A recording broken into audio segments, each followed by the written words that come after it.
There's no use to drag this out. I've done Cartoon Network, I've done Nickelodeon, I've done Disney movies. People keep asking me about this video. Let's go on and do it. Disney rarely acknowledges that they have TV shows. Like whenever they do crossovers, we'll usually get Scrooge McDuck, maybe someone from Phineas and Ferb or Gargoyles, but that's it. Because of that, I didn't allow TV shows at all in this video. But hey, that just allows me to give them their own proper time in the spotlight. You know, I was kind of hesitant of even thinking Disney would ever make a fighting game, considering how protective of their brand they are. But then they made a movie where one of their most iconic characters is a slave trader who brutally chops up all the other characters, so that kind of kills that. So yeah, this is based on Smash's gameplay, and mostly per show. This is a realistic guess instead of a wish list. 50 characters in total, but I'll do a 35 character roster that's a bit more realistic. And because Disney Animation is huge, I'm limiting this to only shows that are available on Disney+. As much as it hurts to exclude Buzz Lightyear, Dave the Barbarian, Aladdin, Fluffy Dogs. Okay, yeah, let's just start this.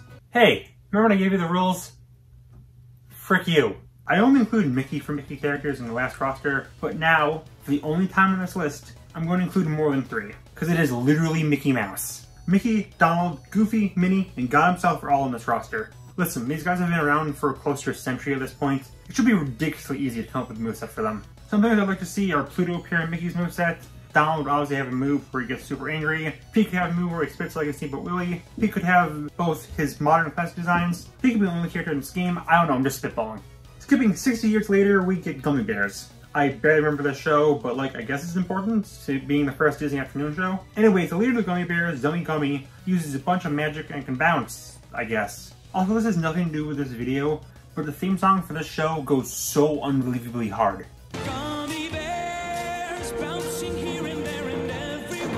While it's not the first Disney show, DuckTales is easily the most influential. And before you ask, the reboot is separate from the original hero, so don't worry, I will get to that later. Screws, I'm going to take some stuff from the games and comics since they're a bit wackier.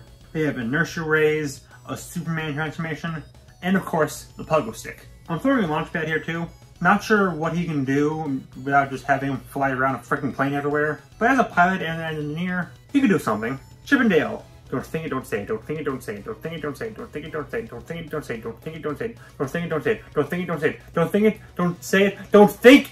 With these two being so small, I feel like it would make sense to have them stand on top of each other. They're adventurers, but they don't fight much, but they're iconic enough to have a movie that really has nothing to do with them, besides saying everyone's first crush, frick the team pet, so they're here. Tailspin. I promise to talk about shows you guys have actually seen eventually. Baloo in the show doesn't fight much. However, and you may not know this, but he is what we in the business call a freaking bear. I assume his final smash would be like Captain Falcon's, but with his plane. Finally, here's easy to make a moveset for. Darkman's got a ton of weapons that he could use. It's the gas gun, grappling hook, the cycle, smoke bombs. There's a lot with this guy. Oh, and make Negaduck and alt. Bonkers is a show I barely remember, but he could be the obligatory Toon First user, since that seems to be a big part of him. Another one that's easy, Goliath basically be Meta Knight if he was heavyweight. That's horrifying. This would also make this hypothetical game the first Platinum Fighter with Keith David, making it objectively better than every other fighting game. Gargoyles is definitely big enough to deserve a second character since it's the only Disney show that's ever brought up by them. It doesn't include Waterfowl. But who is a hard pick? The other Gargoyles would be too similar to Goliath, and Eliza really doesn't do much besides use a realistic gun, which I doubt Disney would use, so I'm going to lean towards David Xantos. Weird pick, but here's how I think he would play. There could be a mechanic similar to Steve where he needs to go around the stage collecting materials to build something, that being his Steel Clan outfit, which basically turns him into the best character in the game. Imagine what I said for Goliath, but even stronger. Without it though, while he does have some weaponry and hand-to-hand skill, he's otherwise a normal dude and can get ratioed easily. Basically, he's the embodiment of high risk, high reward. Alright, hear me out. Doug. What can he do? I don't know. I don't care about this show. And he's clearly not a fighter, but he does have a superhero alter ego. The reason I want him in here is because Nick originally had access to him, and I think putting him in this game would be such a big power move. That's it. Recess is definitely a big enough show to deserve a slot, but it's also about children. And for some reason, I'm not allowed to beat up children. TJ is arguably the main character, but I feel like the best way to include the show is to have TJ bring out all the other kids. They can do something for the specials. Oh my god, all the 90s and finally the things I actually grew up with. If I had to talk about more 90s stuff, I would very radically jump off a cliff. Anyways, the first actual Disney's Channel animated show is yet another standard human. Why is this video so difficult? Anyways, Proud Family just got a reboot, so they'd want to promote that. And if they can make a moveset for Helga and All-Stars, they can make a moveset for Penny here. After that, we're finally back in the easy ones. It's time for the first show with 3 reps. Kim's easy since she's got martial arts and a jetpack and a grappling hook. She's basically just Darkwing, but a girl and not a duck. as far as we know. She goes here too, since the internet kind of likes her. I wonder why. Probably because green's the best color. It helps that she's not just an evil Kim. She can shoot lasers and, if you allow Varys' staff, self-cloning and size manipulation. Again, did I mention that you should never Google Shigo? For the third rep, Ron kind of seems like the obvious pick, but I feel like he'd be better off appearing some of Kim's moves. And while Shigo is more popular, Draken is the main villain, and thus should be here. He's another guy who just got rep from me coming out of every orifice, and he should really get that checked out. Also, if this game has a rivalry mechanic similar to PlayStation All-Stars, he'd make a great rival compared to a certain character you all know we talk about later. Also, make these all ults because frick you. I went back and forth I should include film characters, but I finally decided that if the film had a TV show, they are allowed. I also really want to talk about Stitch. If you saw the other film roster, you probably know all about him, and even if you didn't, Stitch is pretty self-explanatory. With that said, he's not the only rep here. I think Jumbo would be fun. But not Jumbo himself, but he could be a way to use all the other different experiments. We can't use them all, obviously, but some notable ones I could see are Sparky, Richter, Kix, Yin, Yang, Slushy, and Splody Head. Super Monkey Team Help Your First Go is way too many words for a title, but the show does have a strong fan backing, and is the first original series from Jetix, which became Disney XD. The main character Chihiro is a decent enough hand-to-hand combatant, and he can return to Monkey. I'll admit it's been a while since I've seen the show. I plan on visiting it, but y'all frickers kept asking and demanding me to make this video, so frick you, that's all I know about Teenage Mutant Monkey Rangers. Jiglong was an easy pick, but what to do with him was a bit harder. Does he have a mechanic where he can swap between human and dragon, or does he just stay a dragon? It'd probably be easier to just have him stay a dragon. And he's got enough in his form, like fire breathing, flight, plus all the things he can do with the Chi controller in Season 2, like creation, force fields, and time manipulation. That said though, use the Season 1 design instead of his Season 2 one. I never want to see this thing again. It's a moment you've all been waiting for. It is time to talk about Phineas and Ferb. I can't state how much this show did for Disney. I mean, it was basically their only notable cartoon for a time. So if it's the only show that gets 3 reps, it gets to keep all of them into the conservative roster. As for what they are, I mean, duh. Phineas and Ferb are a duo fighter who rely on their inventions. Which ones is hard to say since there's so many of them, but these stand out to me. Perry is the easiest since his gadgets are the most consistent, with a jetpack, grappling hook, and bombs, which I guess everyone has these 3 things apparently. Plus some of his weirder abilities like astral projection and summoning a mother freaking whale! Finally, Doofenshmirtz. Y'all know he was coming eventually. If Dude recovered all 285 innators of his, I know he's got a lot to work with. But again, I feel like these are the most notable. Also, chicken impersonator needs to be there somewhere. Just make it that if you pick Doof, there's just randomly a chicken that spawns 2, and if you use this move, you swap placements with him. After that is unfortunately the first show I have no experience with. Kick Butowski. I know he's got a skateboard, I know that there's this one fan artist who basically is the only way to be able to talk about the show anymore, but hey, I think a Daredevil would be a fun archetype for a Smash Fighter. After a show I have no experience with, is another one where I have so much heck experience with, man. Gravity Falls. Dipper isn't portrayed as a fighter in the show, but he has his moments, like in Dipper for his manliness. He has also had access to the magnet gun and the memory eraser. Mabel is for some reason always shown as being capable of absolute ratio and Dipper, and thus would be physically stronger. She also has a freaking grappling hook, because you know what? Why not? At this point, I think there's just your built-in mechanic where everyone has a grappling hook. Actually, no, forget. This isn't a Disney fighting game, this is a grappling hook fighting game. Only those with grappling hooks are allowed. And if you don't have a grappling hook, I will fry them in oil and put them on display! Anyways, Mabel has a strength gun, and her final smash could be Oshawa. Obviously, they have to throw in Build too. Yes, it may be ridiculous for an eldritch deity to throw hands with Doug Funny, but that's a magic of crossovers. It's easier to list what Bill can't do in a fight, honestly. This is just another where you can basically do anything with him. As long as it's ridiculous, powerful, and ridiculously powerful. Randy Cunningham is another show I sadly have no experience with as of recording. But like, hey, he's a ninja, it shouldn't be that hard. Okay kids, I want you to know what the word of the day is. I've never seen Pee-wee. Listen, I have a biased pick every roster, and since this is the final roster I plan on making as of now, frick it. 3 biased picks. Well, a certain Harry Spoon does have a good shot at making it in. Wander I'd see as riding on top of Sylvia, since he is pacifist and she very much isn't.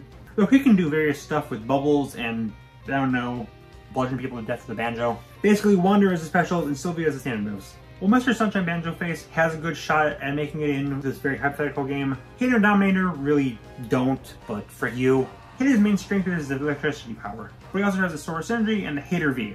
Peepers should also be somewhere in its moveset, and his ship could probably be the final smash equivalent. Lord Dominator would like to have a form shift, where she's normally armorless, and she's one of the fastest characters in the game at the expense of being one of the weakest. But in her armor, she's slower, which, yes, no, isn't accurate, but, you know, balancing. While she gets a much better moveset with fire and ice manipulation. plus generally being far more powerful. Neither of them have any shot in this game since the show's kind of obscure, and it's hard to even say which one of them would make it in. Hater is a more important character in the show, but Dominator is more popular since she's a woman. Or they can just make an entire Wonder over Yonder fighting game. I'd freak people up as it affects them. Star vs. is a very polarizing show, but I'd say it's still popular and important enough to get wrapped. Star also has a whole bunch of abilities like her butterfly form, and a whole bunch of summons like shooting cupcakes, laser dogs, narwhals, and a spider with a top hat and motherfucking machine gun! This is all assuming that this game takes place before the finale where she murders them all. We're gonna throw in a second rep here too. Marco's obvious pick, but he's boring. Frick you, toffee time! Surprise! He can have a bunch of abilities Star didn't get, just more eviler. Regeneration is a major part of his character, so I'd assume he'd have a self-heal, but it would require major balancing. As soon as Final Smash would have him become perfect chaos from Sonic. Okay, so I have Milo Murphy written down here. No idea how it would work since he's just a normal dude who is also the only person with luck worse than myself. But maybe he can have a move that would just make it for a short time. All projectiles backfire at their opponent if they shoot at him. Also, apparently carries gusting ink everywhere, so frick it. Have him just yeet it at his opponents. Rapunzel, like Stitch, I also covered in my movie roster, but in addition to her having more hair than my mom pretends I do, and the pan, the show introduces Black Rocks, which can break and control Earth. So Rapunzel is the closest thing this game has to Earthbender. I'm going to count DuckTales 2017 separate from the original, and it also gets 2 reps. Webby here is universally considered better than the original, and at points feels closer to the main character than Scrooge, so it feels fair to include the version of her. She also has a dart gun, general martial arts skills, and a knife. Let's just have the funny duck girl stab Birch. Also grappling hook, because frick you, your prayers meant nothing. Second rep from the show. We could use another villain, so why not Magica? Basically, she's got magic. I don't gotta explain frick to you. After that is Baymax. In this video on movies, I said that while he may have more to work with in the show, in the film he can only fly and shoot his arm. Now that I've seen the show, I can feel safe in saying that he can only do is 2 things. For one big to another. Big City Greens is a show I have not seen as of now. Cricket's the main character though, so sure. If anyone watching knows what he can do, please tell me. So, I'll host Amphibia, am I right? Whenever people talk about a Disney fighting game, whether it be all of Disney or just TV shows, I always see people bring up these 2 shows. And I didn't know what to do with them because they're really popular, but not popular enough where I could really say they should get a lot of reps. But you know what? Frick it. I love both of these shows. People keep asking me to make this video, and people who ask me usually have their PFP be Owl House or Amphibia. So frick it, and please, both of these shows get 3 reps each. Starting with Amphibia, Anne has a tennis racket that she used to fight Toads in Season 1, sword she used as well, and the Twilight Saber that she used to single-handedly take down several fully trained FBI agents. I love this show, but we all agree it was really freaking stupid, right? Her final smash would be that thing from Season 2 finale. I don't know if it's still considered a spoiler or not, so just being safe, I'm not going to mention it. Alternatively, that could be one of her regular moves, and final smash would be the thing from the finale, which is definitely a spoiler. For the other 2 reps, I would pick would be Sasha and Marcy, but even though Marcy is my favorite character in this show, unlike the rest of the Amphibia fanbase, I don't forget there are more characters than just the human trio. In fact, this show is literally named after frogs, so here's Sprig. Basically, he's got a slingshot, and the fact that he's a mother-frickin' frog, which means he's got a ton of stuff. Maybe bring in Polly, because she has definitely killed people. Final character was a toss-up, but I think villains are epic. Big Daddy Salamander time. We need more heavyweights in this, and Andrea actually takes advantage of his size. Plus, he's got a sword. The second to last episode gives him an obvious Final Smash option, but again, spoilers. Also, this will be the second character in this game worked with Keith David, meaning this is destined to be the first game to ever sell 1 trillion copies. Moving on to birds now, Luz again has magic, which she can use via glyphs, making it unique compared to Star and Magica. Also, most of her glyphs are elemental, which we don't have a lot of.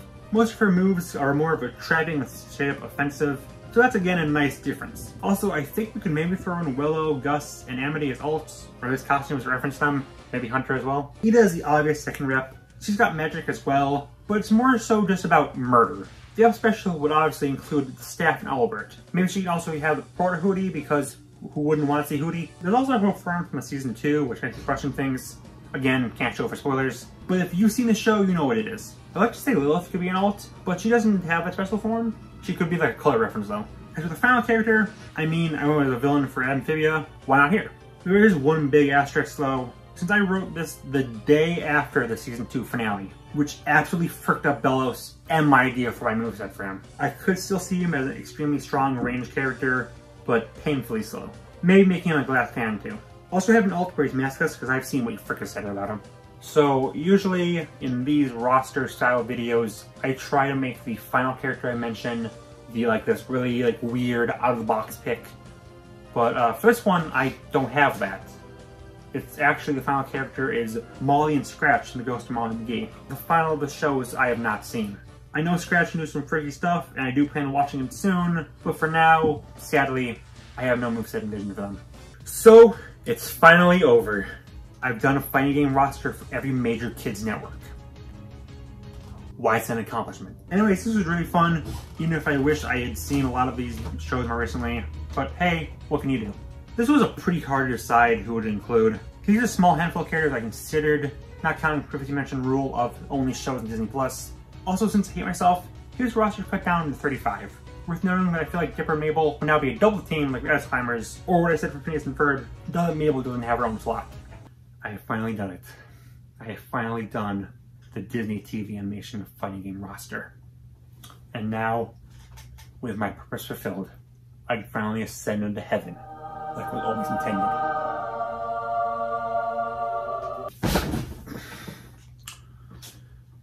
Well, it turns out that you're not allowed to go into heaven if you don't include Pickle and Peanut on your list of fighting game characters for a Disney Smash roster. Better luck next time, I guess. You're alive! Unfortunately.